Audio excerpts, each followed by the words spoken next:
Hi, welcome back to another episode of the Guys Book Club in the Phone. Book Club, yay! And today, guys, we're on extreme special episode because today, guys, we're on episode 215, guys. You know what it means? What it means? It means, first of all, that we have, beside this best episode, only 74 habits, 74 habits, 74 episode. And to be honest, the 300 special. So I can't wait to achieve it. So let's go. And maybe in a few bit, maybe we can do on 250 special, because like a quarter of a thousand, 1,000, which is something significant to say. And anyway, guys, 215, which means it's the Pinterest party time today, guys. So let's go, yeah, Pinterest party time. So guys, if you're new to the channel, welcome, and if you're only familiar with the channel, welcome back. My name is Eken, I'm the host, and on this podcast, guys, we're working together on English speaking relevant, reading relevant, and on our communication skills to stand in front of the camera, and to communicate well through the camera. Excuse me, and doing so because I truly believe that English is the number one tool that teach one of us not to grow and not to be successful in life. And a second tool that is going to help us a lot and to know how to communicate well through the camera. And guys, I'm aware of the fact that a lot of people, including me, are afraid to speak in English or feel not so confident to speak in English or to appear on the camera. And what I'm doing is I'm showing up 5 episodes per week, showing up, speaking English, sharing with you my journey to become a better, an expert in English speaking, and an expert in English speaking, in English speaking and reading, maybe writing. I don't know, I'm not writing so good, but speaking and reading, I think it's the most important thing to learn to succeed, and to just put myself on the camera and to get used to be in the camera. And in the university, we have some exercise to stand in front of the camera, and I was nervous, but I don't know, maybe even as because a lot of people watch me. But now when nobody's watching me, and I'm in my domain, in my room, in my university, and I'm looking myself, I feel more confident. So just doing so. And I by giving by giving some myself example, I've inspired other people to do the same, and maybe inspire you guys to work on your own English and to show your message support. So just do it. So guys, today we are you see today, guys, we have some special background. It's Elon Musk dedicated, because Elon Musk just went to the richest person in the world by far, by more than almost 1 billion, 100 billion dollars. You see, this is something for space, and I got my כנס ילדים ראשון בנושא חלל. This is the first children conference about space in Israel. קהילת הורייזן, משרד החלל והמדע, and of course, אותו תלמידים, גיק קרסנדי, I know this guy. I thought made this great first conference, and it changes the face, the people thinking in Israel about education and about space. So, about to build this thing soon. And guys, if you want to check out this great background, you can find it on November 3, 2, 1, campaign. You can find it on GoodFund. And this great background was uploaded to GoodFund by Mark22 on January 2017. Of course, we like the video, we like the background. And if you want to download, you just need to choose the resolution of the reel, press download, right-click, שמירת הנדרשם, עושה pictures, choose when you want to choose it, and just like that, you can save it, you can get it on the computer. And you can see, guys, this is the pictures that I download, and you see behind me, it's not what you get. And I didn't want to use the full picture because it's a blurry over there, and I think you're not going to look so nice. To look like my camera, it's not so good. Yeah, I got the best camera, but you know what I'm saying. So I decided to cut it off. So guys, of course, thank you very much for Mark22, and thank you very much for the artist who made this background for sharing with us. And if you like the video, so thank you very much. What I did, as I showed you in a previous episode, I just cut the picture, put it together, and you can see it's became like a face. You can see the nose, the eyes, maybe the eyes over there. It's like a lot of faces over there. So yeah, it's nice. But anyway, guys, today we'll continue our journey with the atomic habits in chapter 2. And I look forward to do it, because I think in almost on each episode we can find some quotes that can change your life. I don't know if change your life, but can really improve your life. And I look forward to continue to read this book. So let's go, guys. Let's go. Guys, if you want to check out this guy background, or if you want to check out the book, you got on and James Clear social media accounts, you got on anything, all the link to it in the description below. So make sure to check them out and to like him, like the background, like the James Clear pages if you want. So let's go. And if you said about the down below, so guys, if you have any suggestion for myself or the podcast, or if you want anyone who want to come to the podcast and be a guest on the podcast, share your message to share your story and message with the board, work on your own English, recommend on books that we want to discuss about, or just have a great time with him because I'm a really nice guy. Please mention in the comment below so we can arrange it. Guys, if you enjoyed the video, please like the video, share it with your friends, subscribe to the channel, put the application bell so you'll be notified on each time that extremely exciting episode are coming to YouTube. Full disclaimer, it's 5 episodes. Even if you subscribe right now, and if you already subscribe to the channel, open another account and subscribe with it and watch with those two subscribe accounts. If you subscribe right now, you will get 5 extremely exciting episodes next week. So I recommend to do it. So let's do it. Let's go. And guys, without any introduction, let's just dive into the book. So the Tiny Atomic Habits by James Clear, page 46. Read by the myth, the legend, the one and the man himself. Give me a jump, please. Your boy, your boy. Yeah. What's up? That's me. So let's go.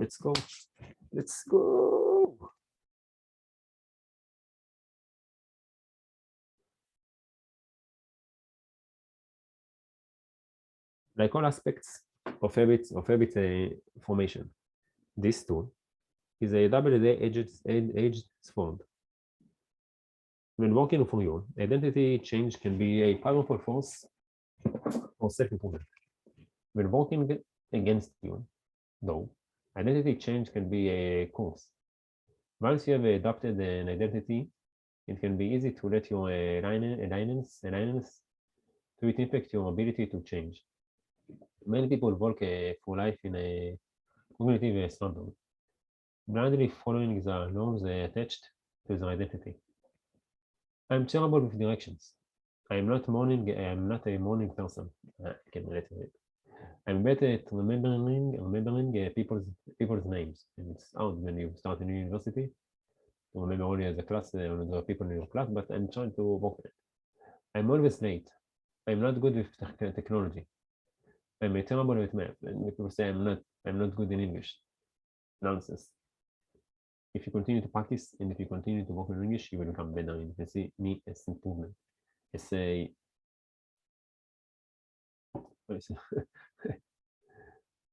and as you can see me as a result.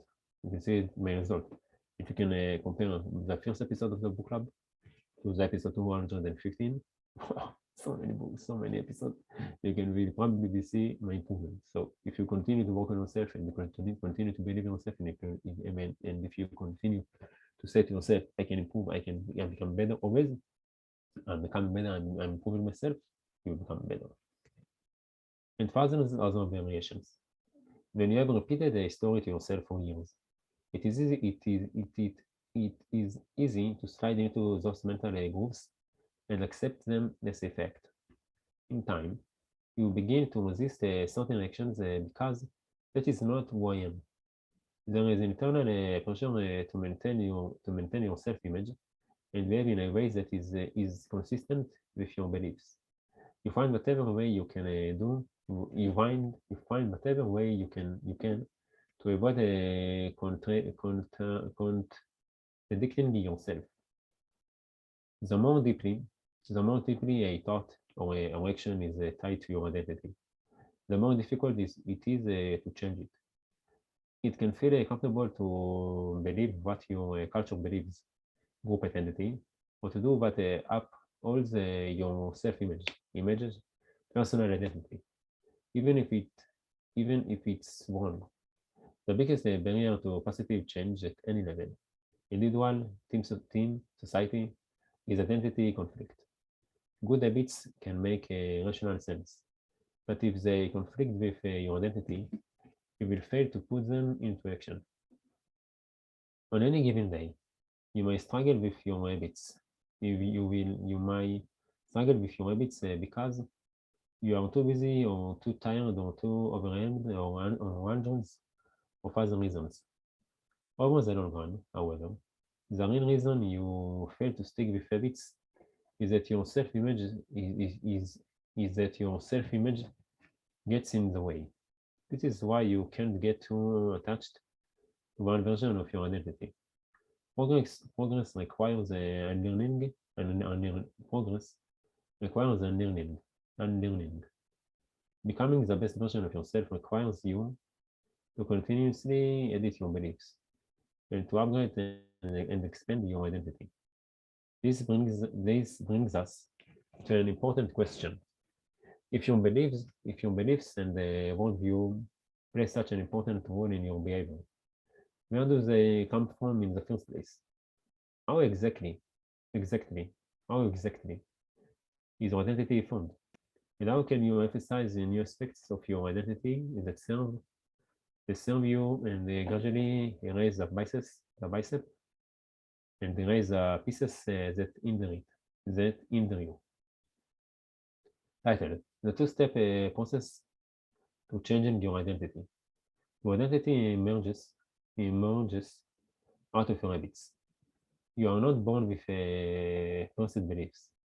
Every belief, included those about yourself, is learned and conditional through experience. More precisely, your beliefs, your habits are how you embody your identity. When you make your bed each day, you embody the identity of an organized person. When you write each day, you embody the identity of a creative person. When you train each day, you embody the identity of an athletic person. The more you repeat a behavior, the more you reinforce the identity associated with that behavior.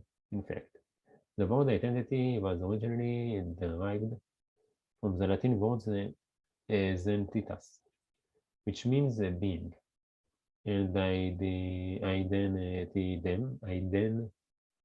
identitydem, which means repeatedly. Your identity is literally your repeated beingness. Whatever your identity is right now, you only believe it because you have proof of it. If you go to church every Sunday for 20 years, you have evidence that you are religious. If you study biology for 1 hour every night, you have evidence that you are studious. If you go to the gym even when it's snowing, you have evidence that you are committed to fitness. The more evidence you have for a belief, the more strongly you will believe it. The more evidence you have for a belief, the more strongly you will believe it. Quote alert. The more evidence you have for a belief, the more strongly you will believe it. For most of my early life, I didn't consider myself a writer. Consider myself a writer. If you were to ask any of my high school teachers or college professors, they will tell you I was an average writer at best. Certainly not a standout. When I began my writing career, I published a new article every Monday and Tuesday for the first few years. As the evidence grew, so did my identity as a writer. I didn't start out as a writer. I became one through my habits. Of course, your habits are not the only actions that influence your identity. But by virtue of their frequency, they are usually the most important ones. Each experience in life modifies your self-image, but it's unlikely you would consider yourself a soccer player because you kicked a ball once, or an artist because you scribbled the picture. As you repeat those actions, however, the evidence accumulates and your self-image begins to change. The effect of one-off experiences tends to fade away while the effect of habits get reinforced with time, which means your habits contribute most of the evidence that shapes your identity. In this way, the process of building habits is actually the process of becoming yourself.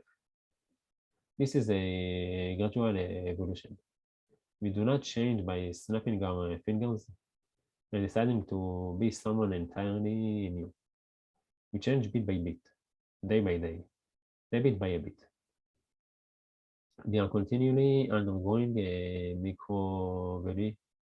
micro evolutions of the self. Each habit is like a suggestion. Hey, maybe this is who I am. If you finish a book, then perhaps you are the type of person who likes reading. Yeah, I'm like reading. If you go to the gym, then perhaps you are the type of person who likes exercise. I also like to go to the gym. If you practice playing the guitar, perhaps you are the type of person who likes music. I like music. I'm like music, but I'm not playing any instrument. So anyway, I like music. So guys, if you have any suggestion for me for a good music, please let me know in the comment below. So I can expose myself to new music and learn to discover new types of music. Every action you take is a vote for the type of person you wish to become. No single instant will transform your beliefs, but as the votes build up, so does the evidence of your new identity. This is one reason why meaningful change does not require a radical change. Small habits can make a meaningful difference. Make a meaningful difference by providing evidence of a new identity. And if a change is meaningful, it actually is big. It actually is big. That is the paradox of making small improvements. Putting this all together, you can see that habits are the paths to changing your identity. The most practical way to change who you are is to change what you do. Each time you write a page, you are a writer. Each time you practice the violin, you are a musician. Each time you start a workout, you are an athlete. Each time you encourage your employees, you are a leader. Each time you record the podcast, you are a podcaster.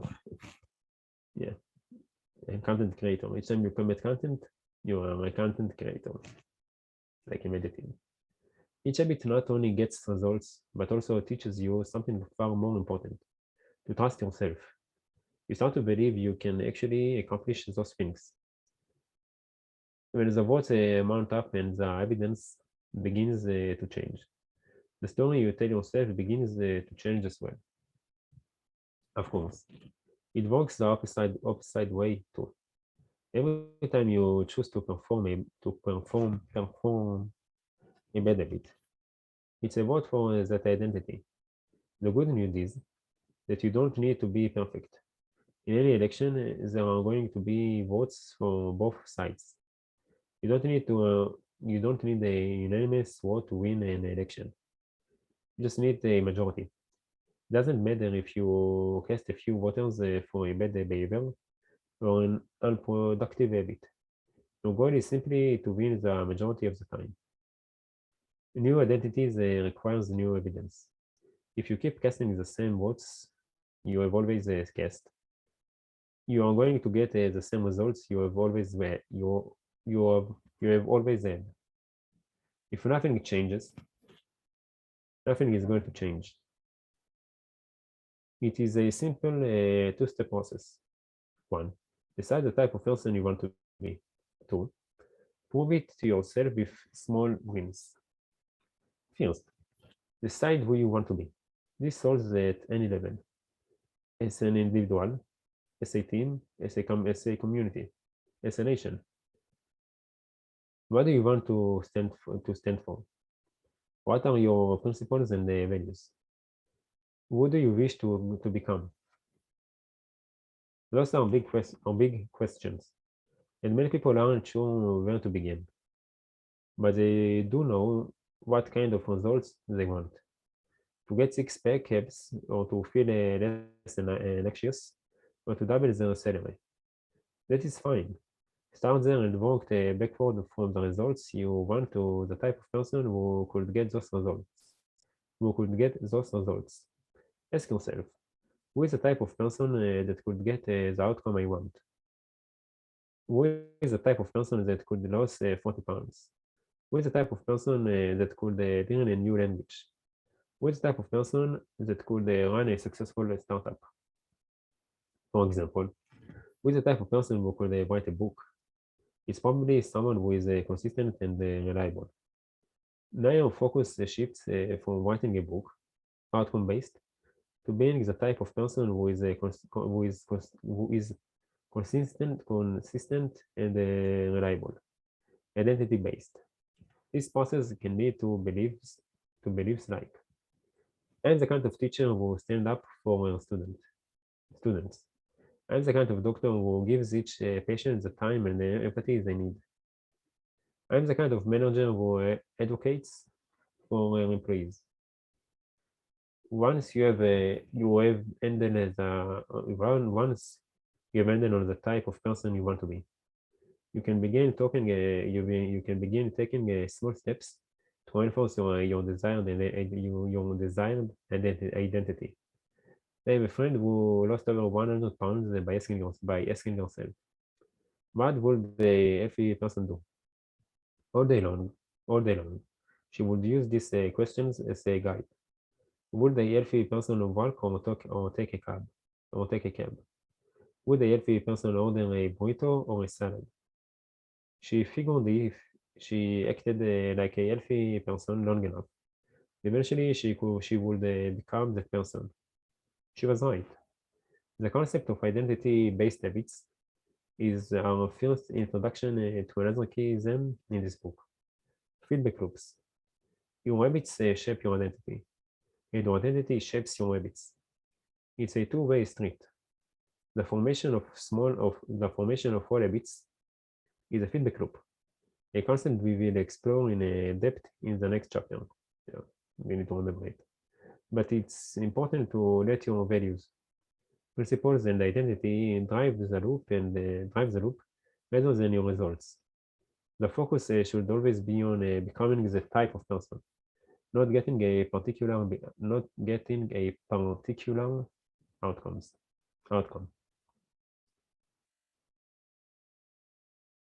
The focus should always be on becoming the type of person, not getting a particular outcome. Quote out.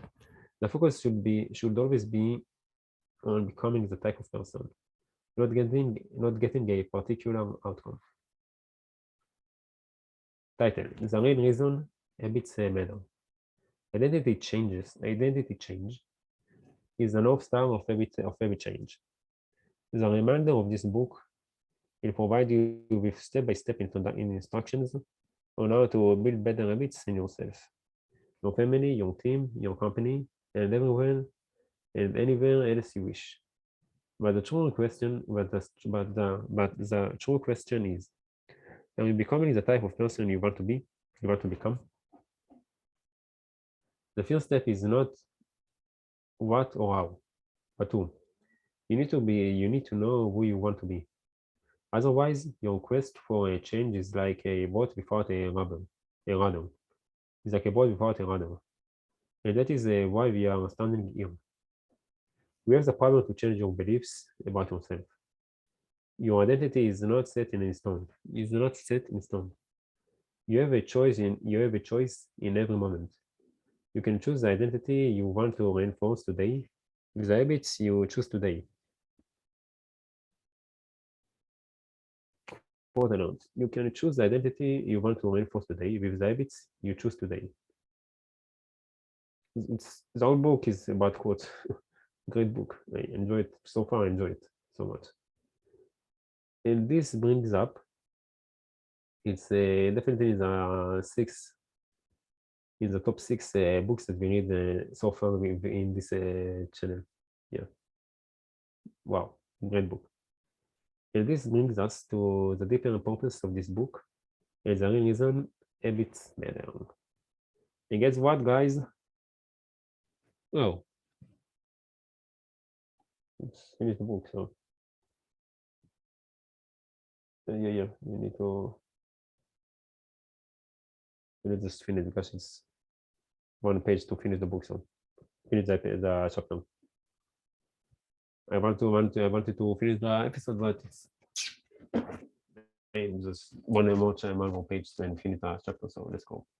Building better habits isn't about littering your day with light hacks. It's not about flossing one tooth each night or taking a cold shower each morning or wearing the same outfit each day. It's not about achieving external measures of success like it's not about achieving external measures of success like earning more money, losing weight, or reducing stress. Habits can help you achieve all of those things. But fundamentally, they are not about having something. They are not about having something. They are about becoming something. They are about becoming someone. Habits can help you achieve all of those things. But fundamentally, they are not about having something. They are about becoming someone. Dang, this book. Ultimately, your habits matter because they help you become the type of person you wish to be. They are the channel for which you develop your deepest beliefs about yourself. Quite literally, you become your habits. Chapter summary. There are 3 levels of change: outcome change, process change, and identity change. The most effective way to change your habits is to focus not on what you want to achieve, but on who you wish to become. Your identity emerges out of your habits. Every action is a vote for the type of person you wish to become. Becoming the best version of yourself requires you to continuously edit your beliefs and to upgrade and expand your identity. The real reason habits matter is not because they can get you better results, although they can do that, but because they can change your beliefs about yourself. Guys, guess what? This is the end of the episode. This is the end of the book, and this is the time for the binge watch time. So, guys, on Sunday we are going to start new chapter 3, and I can tell you it's how to build a better habits in 4 simple ways, in 4 simple steps, guys. So, yeah, we're going to learn. We're going to get actually particular advice, particular steps that you can do. So, to become better. So I'm looking forward to Sunday to read this book. And honestly, you need to wait till Sunday. I can read it, and I'm going to read it tomorrow because this is for the more episode. So anyway, you get me. But anyway, I really hope that you enjoyed the episode, and I really hope to see you guys on Sunday for the next episode. Extremely exciting episode, a new week of the Greatest Book Club in the world, the Book Club. Until then, take care of yourself, have a great time, and enjoy the big fun time. Yeah. And bye. So the day today is it's Fool's Day, and Monday, Tuesday, it's Tuesday, 26th of October 2021, and the time now is 14:32. אני לכם ביום שלישי, 26/10/2021, עכשיו היא 2:32. זה הפרק השלישי כבר שהקלטתי היום, אז אני רוצה את הקצב. אם הייתי כאן יותר מוקדם, אני יכול לקלוט כבר 5, 6, 7 פרקים, זה מטורף. יאללה חברים, שבוע הבא מסיבה ראשון, אז צריך עכשיו נלך לספרייה, ללמוד עם זקי, נעשה מימס לשיעור מדיה, נעשה מימס, נעשה אחרי זה סטטיסטיקה, אנחנו נצטרך את הסטטיסטיקה הזו, נמשיך הלאה, עכשיו הולך לאכול, ואז אני הולך לשם, ואז אני הולך ב-4:35, ויאללה, מבסוט, שיהיה מחר בהצלחה, להתראות, ביי, נפגש בהמשך.